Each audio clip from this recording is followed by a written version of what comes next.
ជំរាបសួរសួស្តីបងប្អូនដែលជាអ្នកសិក្សាទាំងអស់គ្នាជួបគ្នាសាជាថ្មីម្ដងទៀតជាមួយអ្នកគ្រូសៀងសុផានីដេតនៅក្នុងថ្ងៃនេះផងដែរយើងនឹងចូលទៅកាន់មេរៀនថ្មីមួយទៀតនៃជំពូកទី1របស់យើងគឺយើងចូលទៅកាន់មេរៀនទី2ដែលនិយាយអំពីចំនួនម៉ូលវត្ថុបំណងនៅក្នុងមេរៀននេះនៅពេលដែលបងប្អូនទាំងអស់គ្នាបានសិក្សារួចនឹងមានសមត្ថភាពអាចទី1កំណត់និយមន័យម៉ូលទី2កំណត់ម៉ាស់និងចំនួនអាវ៉ូកាដ្រូក្នុង1ម៉ូលនៃសារធាតុទី3កំណត់កំហាប់ solution និងមានឧស្ម័ននៅសីតុណ្ហភាពបន្ទប់ទី4ប្រើដំណោះស្រាយសមមាត្រដើម្បីរកផលធៀបម៉ូលទី5ដោះស្រាយលំហាត់ដោយប្រើម៉ាស់ម៉ូលនិងចំនួនម៉ូលអញ្ចឹងដើម្បីឲ្យបានយល់ពីវត្ថុបំណងក្នុងមេរៀននេះច្បាស់ចូលទៅកាន់ចំណុចទី1នៃមេរៀនរបស់យើងទាំងអស់គ្នាចំណុចទី1ម៉ូលក្នុងជីវភាពរស់នៅរបស់យើងប្រចាំថ្ងៃបងប្អូនច្បាស់ជាធ្លាប់ឮពាក្យថាគូ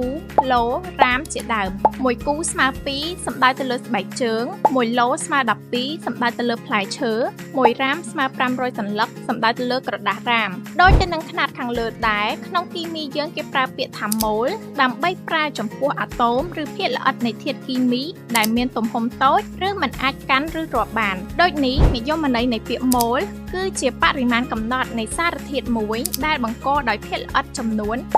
6.02 គុណ10ស្វ័យគុណ23ចំនួន 6.02 គុណ10ស្វ័យគុណ23នេះហៅថាចំនួនអាវ៉ូកាដ្រូដែលតាំងដោយអក្សរ N ឧទាហរណ៍1ម៉ូលនៃអាតូមមានតម្លៃ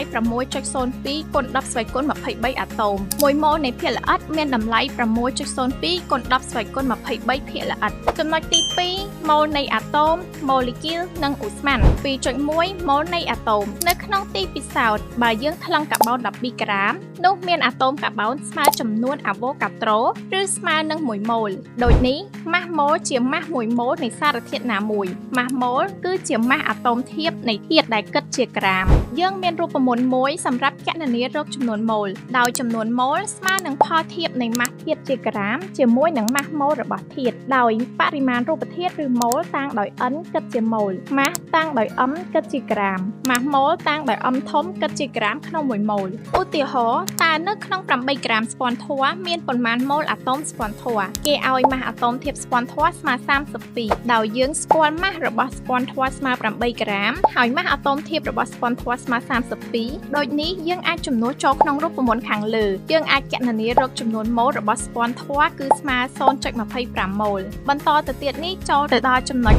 2.2 ម៉ូលនៃ molecule ម៉ាស់ម៉ូលនៃ molecule មួយគឺជាម៉ាស់ molecule ធៀបនៃ molecule នោះគិតជាក្រាមចំពោះរូបមន្តសម្រាប់ការគណនារកម៉ូលនៃ molecule គឺដូចទៅនឹងម៉ូលនៃអាតូមដែរគ្រាន់តែយើងផ្លាស់ប្ដូរពីម៉ាស់ម៉ូលរបស់ធាតុទៅជាម៉ាស់ម៉ូលនៃសារធាតុឧទាហរណ៍គណនាចំនួនម៉ូលនៃទឹក 4.5 ក្រាមដោយម៉ាស់អាតូមធៀបរបស់អ៊ីដ្រូសែនស្មើ1ម៉ាស់អាតូមធៀបរបស់អុកស៊ីសែនស្មើ16តាមបម្រាប់ដែលប្រធានឲ្យមានម៉ាស់ទឹកជាក្រាមរួចហើយដូច្នេះបើយើងចង់គណនារកចំនួនម៉ូលទឹកយើងត្រូវរកម៉ាស់ម៉ូលទឹកជាក្រាមសិនដោយម៉ាស់ម៉ូលទឹកស្មើនឹងផលបូករបស់ម៉ាស់អាតូមធៀបធាតុបង្កនីមួយៗស្មើនឹង18ក្រាមក្នុង1ម៉ូលដូចនេះយើងអាចចំនួនចូលក្នុងរូបមន្តដែលយើងបានរៀនហើយពីចំណុចខាងលើយើងគណនាឃើញថាមានចំនួនម៉ូលទឹកស្មើ 0.25 ម៉ូលចូលទៅចំណុចបន្ទាប់ទៀត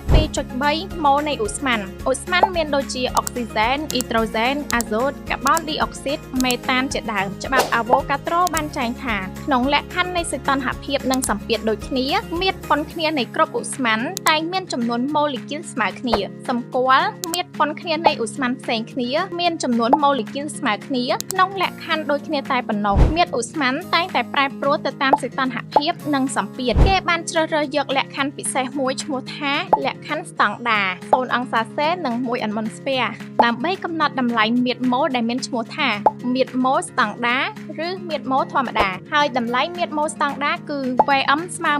22.4 លីត្រក្នុង1ម៉ូលចំណែកមាត្រម៉ូលក្នុងលក្ខខណ្ឌបន្ទាប់1 atmosphere 25អង្សាសេ Vm ស្មើ24លីត្រក្នុង1ម៉ូលចំណាំមាត្រម៉ូលនេះពុំអាចអនុវត្តចំពោះអង្គធាតុរឹងឬរាវបានទេហើយរូបមន្តសម្រាប់យើងប្រើក្នុងការគណនាចំនួនម៉ូលនៃឧស្ម័នគឺស្មើនឹងផលធៀបមាត្រនៃឧស្ម័នជាមួយនឹងមាត្រម៉ូលនៃឧស្ម័នដោយម៉ូលនៃឧស្ម័នតាំងដោយ N គិតជាម៉ូលមាត្រនៃឧស្ម័នតាំងដោយ V គិតជាលីត្រមាត្រម៉ូលនៃឧស្ម័នតាំងដោយ Vm គិតជាលីត្រក្នុង1ម៉ូល